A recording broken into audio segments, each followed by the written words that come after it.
Hi, my name is Hannah. Welcome back to my channel, Hannah Needs to Yell, and today I need to yell about what everyone has been up to.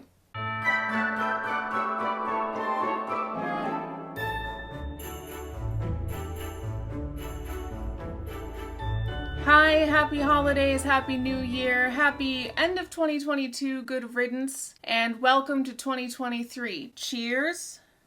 Cheers. I've been looking forward to doing this video for a while because I thought that it was fitting, before I move on from the 2022 stories that I've covered this year, to do some updates on them before the end of the year, because things are always changing, moving and grooving in the social media world, especially in Gabbie Hanna's world. We'll get there.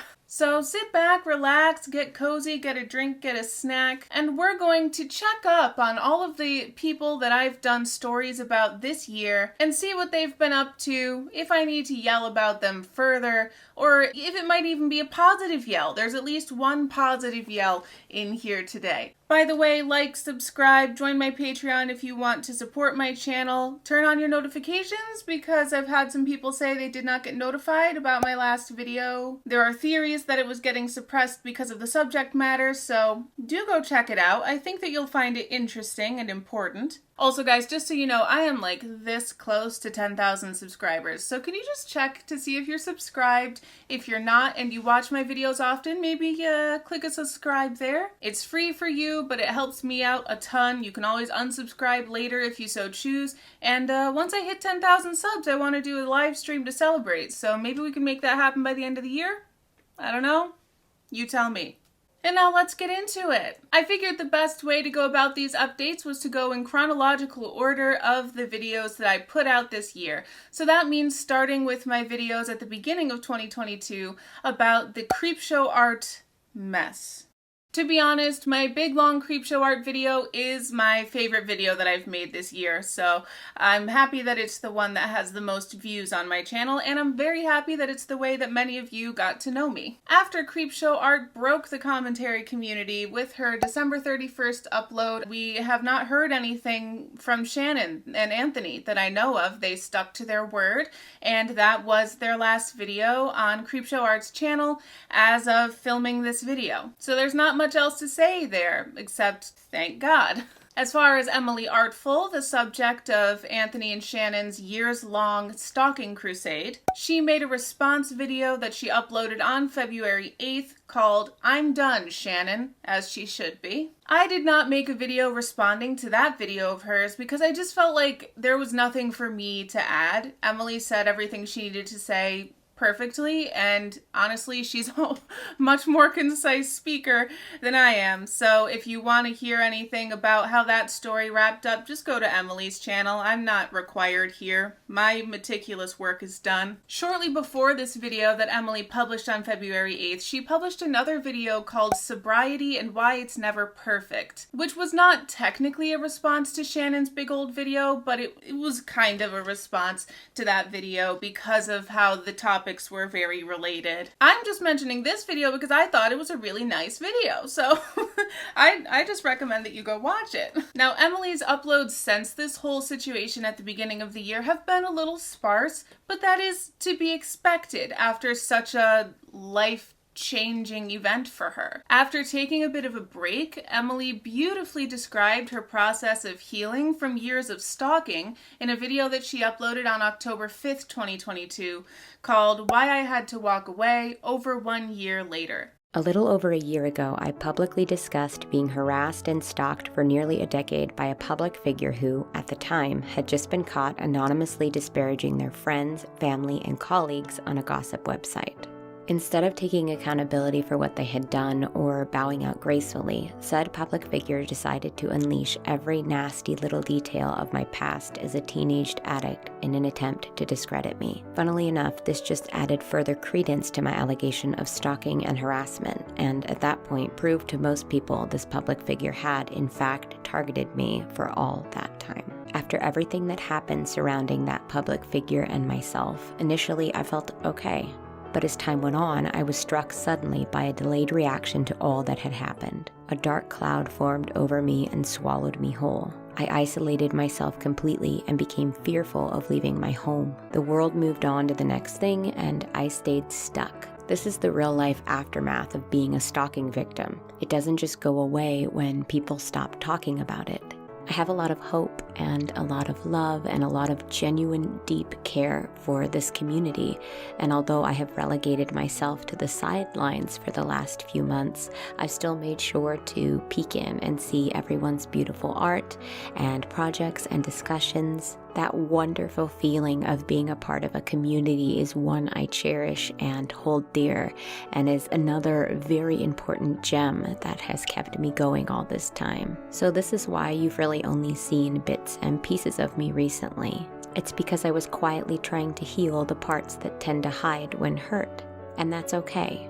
One of the most powerful lessons I've come to learn as an artist and as a human being is to be kind to yourself, to allow yourself to feel hurt and to find a way to slow down and to take care. It's never wrong to feel. It's what you do with those feelings that matter. Since that October 5th upload, Emily has recently gotten into a more regular upload schedule, which is so good to see. It usually, for a YouTuber, that's a sign that they're happy, healthy, and like on their A game again. She's back, baby, and I'm very happy for her. I'm proud of her. She's feeling better, feeling more free, and personally, I truly admire her ability to be so open about her life and her experiences in front of millions of people, letting us into her cocoon as she heals, grows, and transforms from caterpillar into butterfly. I believe that she is someone that we all can learn from, including the people I'm going to talk about next. So, buckle up. Next person we need to do updates about is James Charles. What's he been up to this year? God. If you're new here, I spent about 6 months in the middle of this year making a 3-part, 8-hour total series about James Charles. 7 hours? I don't know. Super long series. Diving into James Charles and his fatal flaw, which I call his dangerous entitlement, which I've defined as his willingness to hurt others in order to get what he wants. This is a pattern that is displayed throughout his entire career, and that was what I wanted to highlight in my series. Due to this fatal flaw, I made hours upon hours of argument as to why James Charles should be deplatformed. And yet somehow, he's still here. My videos didn't go viral and didn't get him kicked off the platform.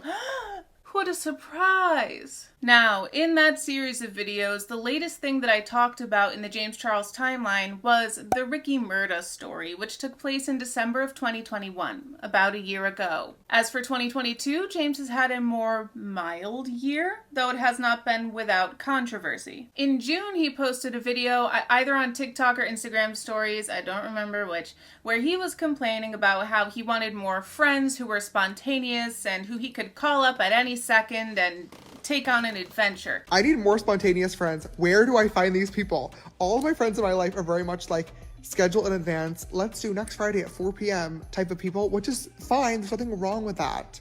But I need people that are down for literally anything at any time. You want her to go to dinner? I'm ready. You want to go to a movie? Which one do you want to see? You want to do an escape room? Let's do 2. You name it. I'm there, and I'm ready for a good time. He ended the video by asking people to submit applications to be his pal. Where are these people? Submit your applications, because, I'm bored. Given James Charles's history, this is disheartening to see, and it is evidence that he completely did not get the point of his 2021 cancellation, which was specifically about him crossing boundaries and talking inappropriately with fans. And yes, James is saying that he's looking for friends here, rather than dating specifically. But first of all, that can be inappropriate as well because of parasocial relationships and the dynamic there. I talked about it in my previous James Charles videos. He holds power over his fans, and he has shown a lack of self-control when it comes to cute guys, including minors. So just because he says he's looking for friends, it does not really give me confidence that that is where he's going to stop. Especially because he talks in one Instagram story about the idea of finding a best friend soulmate, who he later pares down to just finding a soulmate. It's very hard for me to meet new people and to trust new people, but I always think to myself, in like a different universe, if my path had went a different way,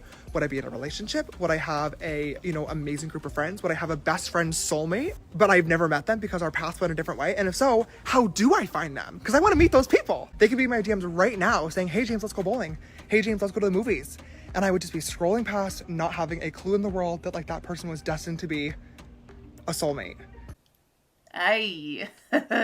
Again, given James's history, well-documented history, of him allegedly flirting with, sexting, essentially sexually harassing, possibly physically endangering guys, including minors, this flippant recruiting of relationships with his fans, whether he's saying that they're intended to be platonic relationships or romantic relationships, is, to me, an incredibly large red flag. Here you have a predator in plain sight on YouTube, on Instagram, literally telling people to email him, young fans to email him. Speaking of minors, T-Spill made a great point about James's recent YouTube content. James has started shifting his content to what I would say is content that appeals to a younger audience. He's doing a lot of challenge videos, which are pretty popular right now, and he's even shifted his thumbnail style to those really bright, eye-catching, almost animated thumbnails that you typically would see more geared towards kids. And I mean, T-Spill has a point here.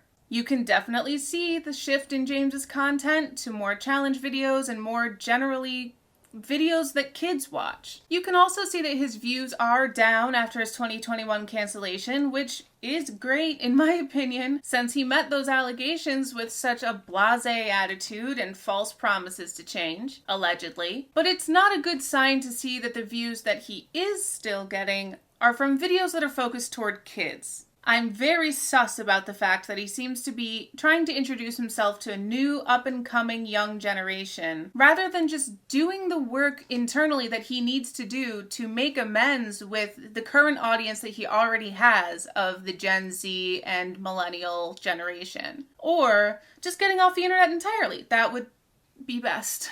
In addition to his content shifts and his soulmate search, James has also spent the majority of 2022 being a real business boy. He discontinued his merch line, Sisters Apparel, and has been working on producing his new makeup line, which will launch its first product early in 2023. And apparently he's also planning on starting a podcast soon. Because for some reason, every single problematic predator person on YouTube needs to start a podcast so that they can pipe their uncomfortable opinions directly into their fans' ears. I've had a podcast set in my studio for the last year and a half now, and we've never actually filmed in it, but today, that's gonna change. My YouTube videos are very minimalistic with white lighting, so we really wanted this set to be the exact opposite. We played with a lot of color and a lot of decor, and here it is. Here's what the set looks like with all the lights on. I really like the new Lego table. It's so cute for the vibes. When we built this 2 years ago, it was going to be called Good and Fresh, but now we definitely need a new name, so this sign will be changing.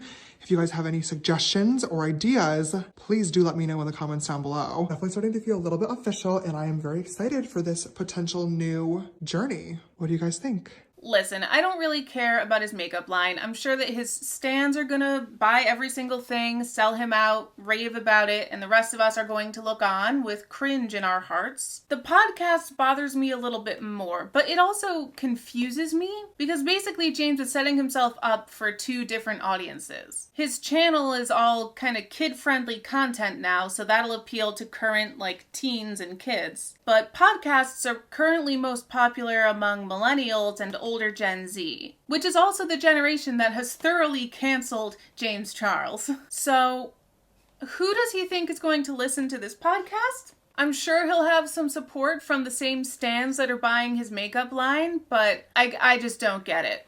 All of that being said, I'm glad that there have not been any huge headline-topping predatorial stories about James Charles this year, that I know of. But I still think he deserves to be deplatformed after everything that's been alleged against him that he truly didn't ever answer. I do want to take some time in this video today to just shed some light and further information on some stories, that either did or did not happen and that I saw being spread on social media while I was gone.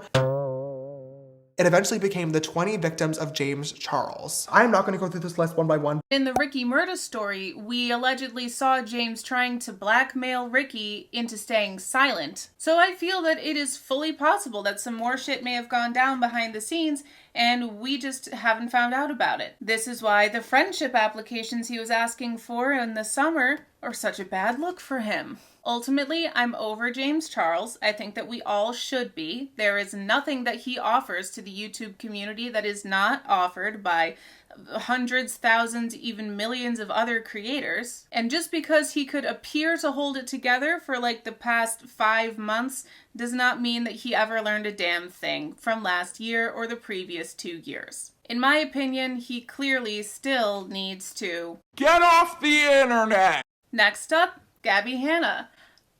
How's it going, hun?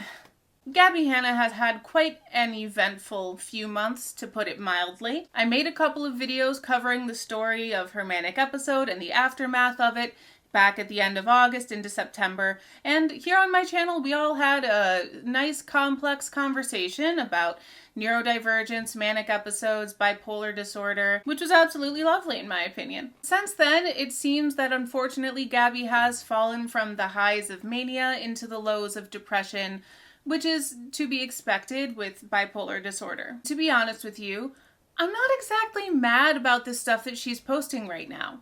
Well, except for, okay, there was the OCD issue. She made some statements about OCD. What Gabbie had to say about OCDs recently really fired up a lot of people. No would hear me out. Everything that anybody's ever told me is OCD and I need to work on are things that make my life substantially better. Obsessively washing my hands, my skin is clearer, I get sick less often. Obsessively organizing and wanting everything to have a place. I always know where my shit is. I'm happier. I have a better schedule. Obsessing over what I put in my body and my fitness. I'm in the best shape of my life. I feel good mentally, physically, emotionally, spiritually. I'm more hydrated.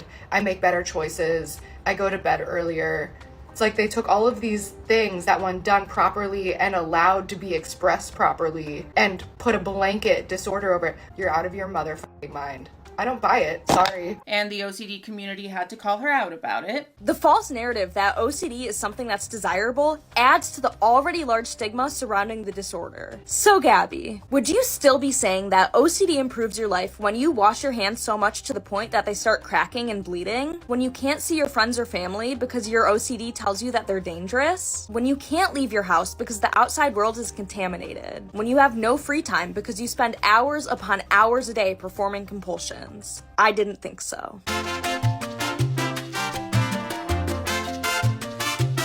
And I still wonder if she was ever officially diagnosed with OCD or if she's self-diagnosing based on her understanding of what OCD is, which seem to be generally inaccurate stereotypes of OCD, to be honest. I have the same questions about her alleged autism diagnosis, but that's a whole other topic.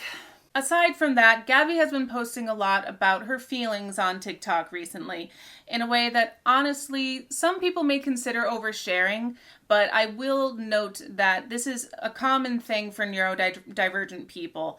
Gabbie is neurodivergent in some way, shape, or form. You'll see a lot of memes about this. I've seen a lot of memes about this. Meme doesn't even feel like the right word, but people who are neurodivergent, including myself, bond by sharing their experiences. So what some may validly consider oversharing, others may consider a way to bond with the audience in her case or with other people in my case. Regardless, it is a very open window into Gabbie's life and her current headspace. A lot has happened since the manic episode. She got a haircut, and honestly, she looks great with the bob. She has started going through the process of getting tattoos on her neck removed along with all of her tattoos. I was doing everything I could to be anyone but myself because I thought that it would help me heal, and I ended up hurting myself instead. She's been talking a lot about her lack of friends and her feelings of loneliness, but with what seems like a clearer understanding of what caused that for her.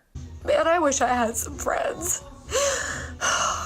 Why I don't have friends? It's just hard to not be mad at myself because I feel like man, I just dealt with so much of my life so poorly. Along the lines of the tattoos and the tattoos removal, she's been apologizing recently for promoting cosmetic surgery to her young followers. And I mean really emotionally, fully, genuinely apologizing. And you can really feel her regret when she talks about it. She wrote in a caption on TikTok saying, "I'm so sorry for participating in and encouraging such a dangerous, toxic ideology to my young, impressionable audience. I pray this message reaches as many people as my promotion did." My heart aches so much for the younger generations who were raised in this culture of fillers and Botox and plastic surgery. And I not only fell victim to that, but I was promoting it, because now aesthetic nurses and plastic surgeons will offer influencers procedures for free. I let people convince me that I needed filler in my temples to look younger and more beautiful. And because I was missing so much love in my life, I did it. And I didn't only do it, I promoted it. You are so profoundly perfect. And if I could go back in time and just give myself the biggest hug and give myself one message, it would be to not care so much about the physical appearance of your vessel. I wrote the song when I was in the thick of being molded to look like someone I wasn't, without the self-esteem to say no. I went through a few more years of vanity and insecurity before reaching the point I'm at today, which is a place of healing. My heart is sad for the version of me that felt so far from beautiful, that I wanted to look like anyone else but me. I spent so much time, money, energy, effort, and sadness on the most meaningless aspect of my life, physical appearance. I'm working through a lot of shame, grief, and disappointment in myself, edging closer and closer to forgiveness. Soon I'll be able to accept myself at all stages. I just gotta let it hurt a little while. I think it's a fair trade for the hurt I might have caused to so many little girls and boys who are modeling themselves after me. I've been a horrible influence, and I'll spend the rest of my life trying to undo the damage I might have caused. I fell victim to an industry that banks on the insecurity of women and led lots of little babies right into the fire with me. If you are someone affected by videos of me crying about my hair or my weight or experimenting with fillers or Botox, I am so sorry. I pray this message finds you and that I can pull you back up where you belong. She said that she has thrown away all of her Mary Jane. I finally threw away all my last week sometime, so I'm done smoking. Like days like today where I just wake up and I'm like immediately like hurting. Like when I smoke, I feel better. Like I feel like if I was to go smoke right now, like all of these feelings would be gone. But like that's the problem, is I've been doing that for so long that I obviously have not actually been healing from just like a lifelong trauma. And if you watched my most recent video on Gabbie Hanna, you probably can guess that I think that that's a good idea. It's not a good idea for everybody. I'm not saying everybody shouldn't smoke weed, and not even everybody with bipolar disorder. But for Gabbie, for the way that it affects her, it seems like it's not a good mix for her.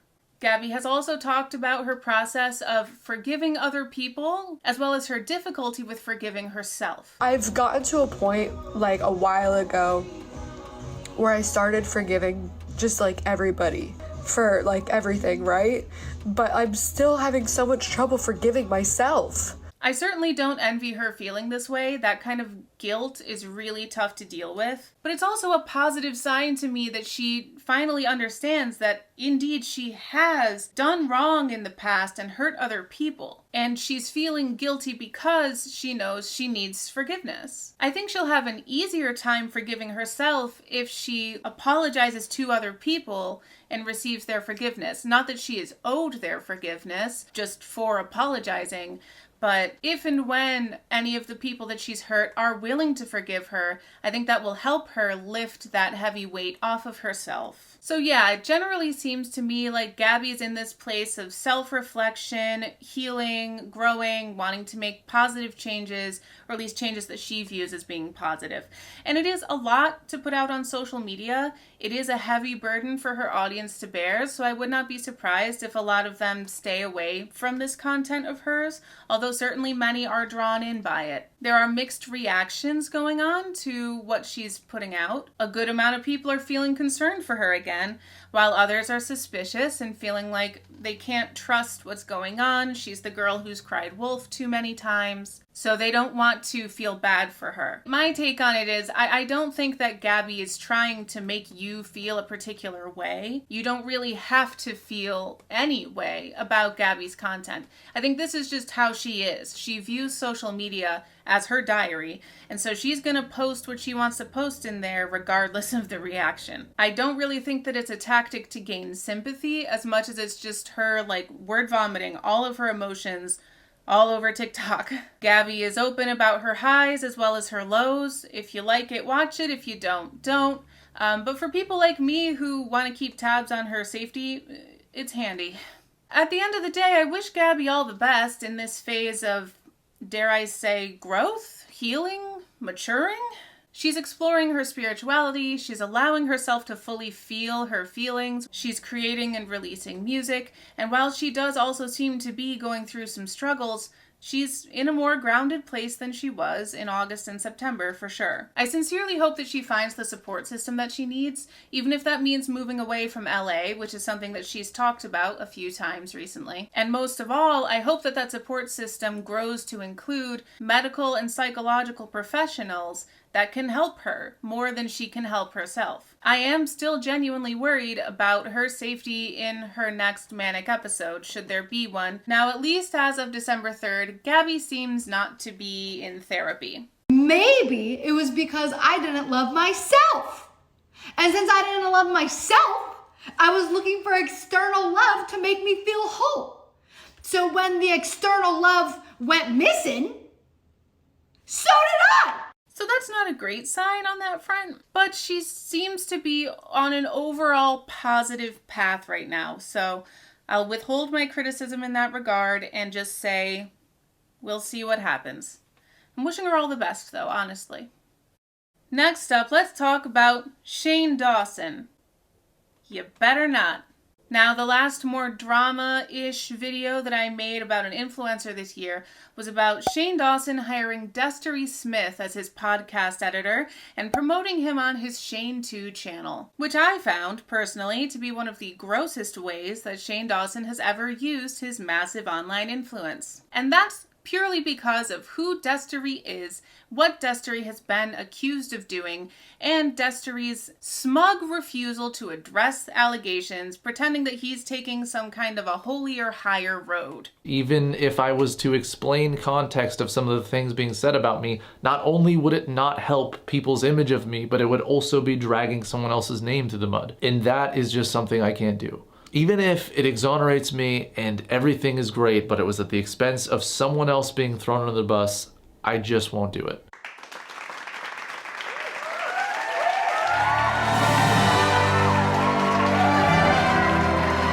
Now, there are only a couple of updates here, none of which are unpredictable. Since people like me were making videos and warning the public about him, Destery decided, in his infinite wisdom, to post a pathetic non-apology video whining about being an innocent victim of cancel culture. Okay, so full transparency, Destery published this video on his side channel, Homeless Emo Father, where it's proudly displayed as a featured video on his homepage. He did this like 6 months ago, which was a few months before I made my previous video on this whole story, and I think I knew about it back then when I was putting that video together. But I decided not to get into it because 1, it didn't really add anything new to the overall story, and 2, because of the rage it causes in me, both now and back then. To tell you the truth, I'm extremely tempted to go in on this video and just rip it to pieces, but right now it's not worth the toxicity for me to get bogged down in his uninformed bullshit. That said, I will comment on one angle of Destery's video, which is unbelievably incoherent for how short it is. First of all, let's establish this fact about Destery. He has yet to even try to disprove any of the things that are alleged against him. And indeed, still, even though it's been almost 2 years of disgusting allegations about his interactions with minors, Destery still thinks this is an adequate response. Even if I was to explain context of some of the things being said about me, not only would it not help people's image of me, but it would also be dragging someone else's name through the mud. And that is just something I can't do. And even though he says in his second response video from 6 months ago that, yeah, I could sit here and disprove literally every single thing that people are saying about me, or like add context to everything, he still hasn't done it. He'll report other people's videos for sharing his alleged victims' stories, but he won't offer a shred of evidence to the contrary. Basically, Destery says in both of his response videos in very muddled language that he believes in innocent until proven guilty, not guilty until proven innocent, so the burden of proof is not on him, but on the accuser. So basically, he thinks that the alleged victim's story is not enough. This means that, despite the fact that victims know the great risks they take when they come forward with allegations against rich, powerful, popular white men, so they wouldn't do it unless there was truth to it, Destery Smith thinks that no one should believe victims until, well, he doesn't really say when. I guess it's some unspecified point at which he personally feels they have provided enough evidence. Then he'll come down off his high horse to answer the claims. And until then, even in the case of the disgusting allegations against him, he'll just sit up there comfortably and go, prove it, bitch. The other big point Destery makes in both videos is that the process of him clearing his own name would only serve to drag his accusers through the mud, and he simply won't do it. And,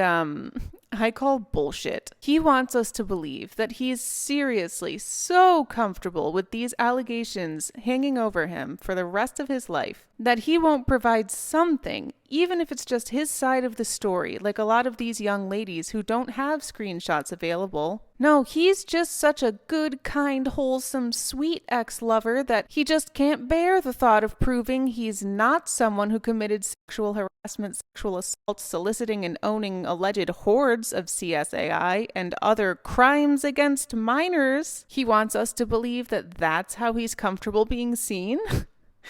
Bitch, please. Either you refuse to provide evidence to disprove these stories because you know you can't, or that's just life as a white man. Even these kinds of allegations won't impact his health, wealth, ability to get a job. He can just call it all fake, laugh it off, expect us to believe him, and ride off into the sunset on his high horse.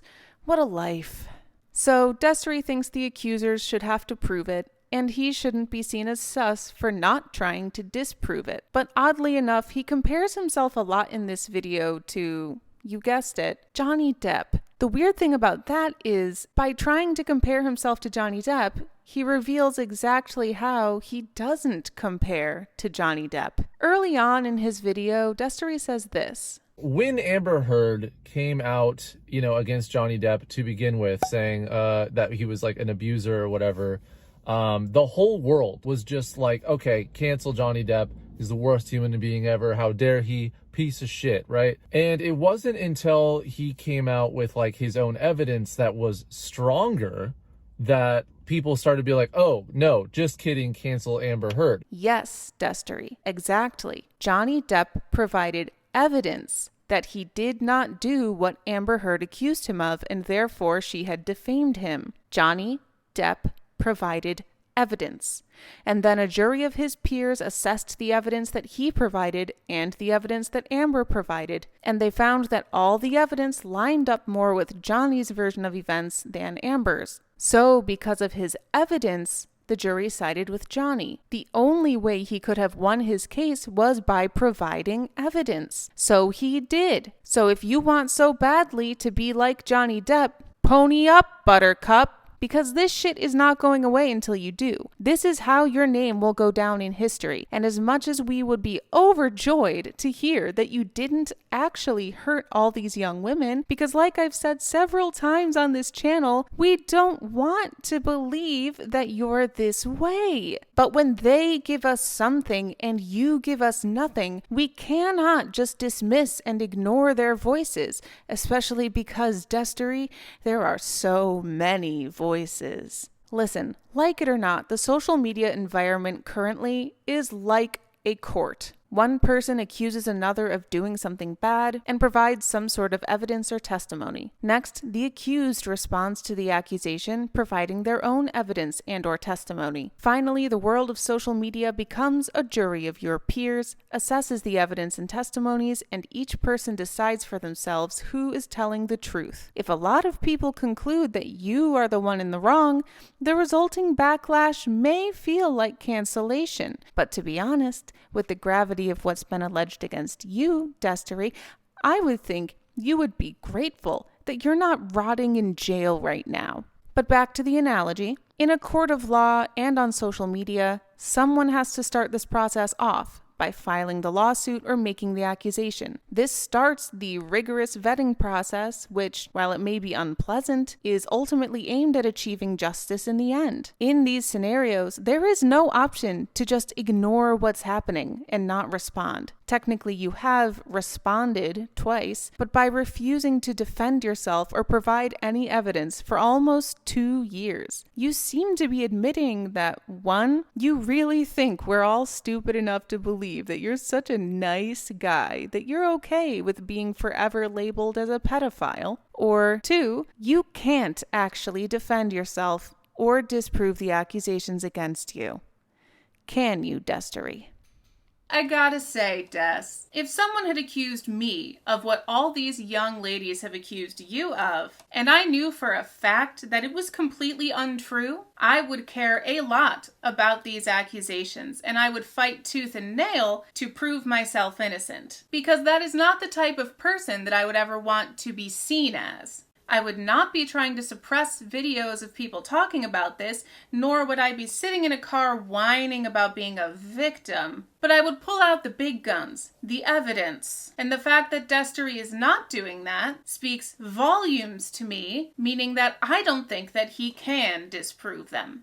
As for Shane Dawson, since my last video, he's published his newest 3-part yak meat docuseries with Jeffree Star. And it was, in every way, entirely uninteresting. There was so much filler footage of absolutely nothing happening, which was obviously only added in to stretch this series out into 3 parts, when it could have and should have easily just been 1 half-hour to 45-minute video. There was this B-plot throughout it of Shane and Jeffree bitching about the beauty community, and if you can keep yourself awake long enough to get all the way through the series, all that you'll learn from those comments from them is that they never understood what the beauty community was supposed to be about from the start. I could go on and on about how pointless this series was and how anticlimactic the reveal at the end was, but really at the end of the day, that's not what I'm here to talk about. What I am here to point out, which has put me on high alert, is this moment from the first episode of his series. I was like, I want to make something soon. I want to do something I'm really excited about. I'm like, I really want to do another documentary. I don't know what it's going to be about. I don't know who it's going to be on, but I just got that feeling. So I just prayed, and I'm like, God, bring somebody into my life to do a documentary about. So, I don't know about you, but because this video from Shane was posted very closely to when he made this community post supporting and promoting Destery Smith, it really makes me think that Destery Smith is the person that Shane was thinking about doing a docuseries on. It would be so perfectly Shane Dawson to take someone white, male, loudly canceled for allegedly SHing, SAing, and obtaining and keeping troves of CSAM from multiple young ladies, minors at the time, who also happens to be an old school OG YouTuber that Shane used to work with back in the day, so Shane has all those empath feelings toward him, and try to build this seedy character a convoluted redemption arc by underscoring his fake sincere self-victimizing bullshit with emotional music, and Shane's nodding and oh my god and laughing along with all the lame jokes. A move like this from Shane would be the most unsurprising, infuriating thing I've seen from him yet. I really hope I don't see this happen. I'm not predicting that it will happen. I'm not saying mark my words, but I am saying that if it happens, I will be covering it from head to toe.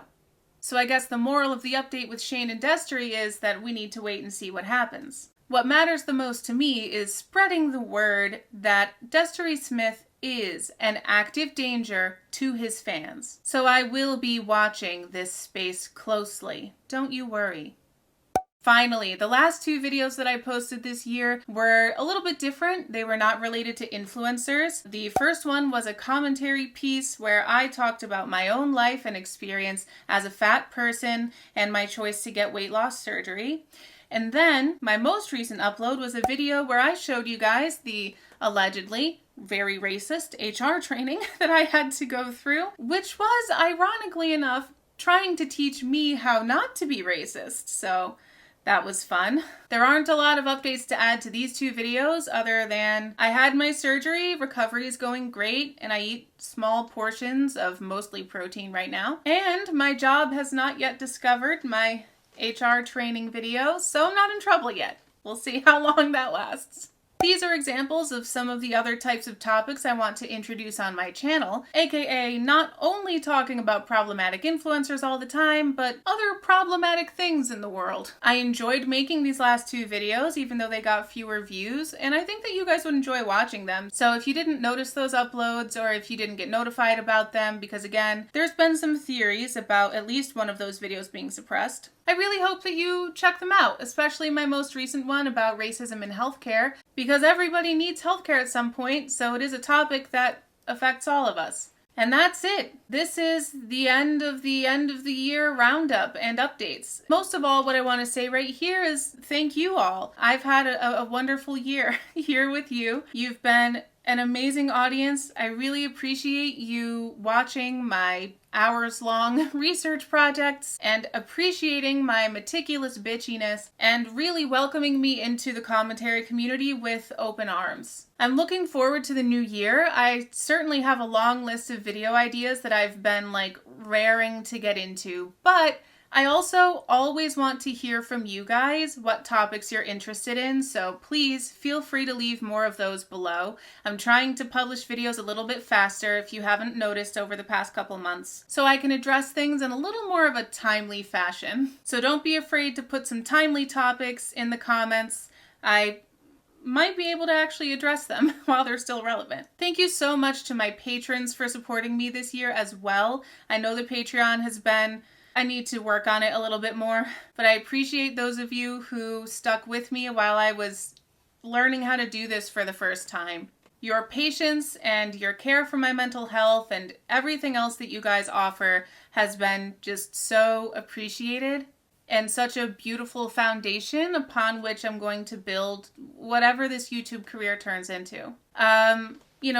Like, subscribe, turn on your notifications, blah, blah, blah, blah. When I get to 10,000, I do want to do a live stream, so hopefully I'll see you for that before the end of 2022. And if not, Happy New Year. I'll see you in 2023. It's time for me to go. So thank you so much for watching this video. Peace be with you always. Bye.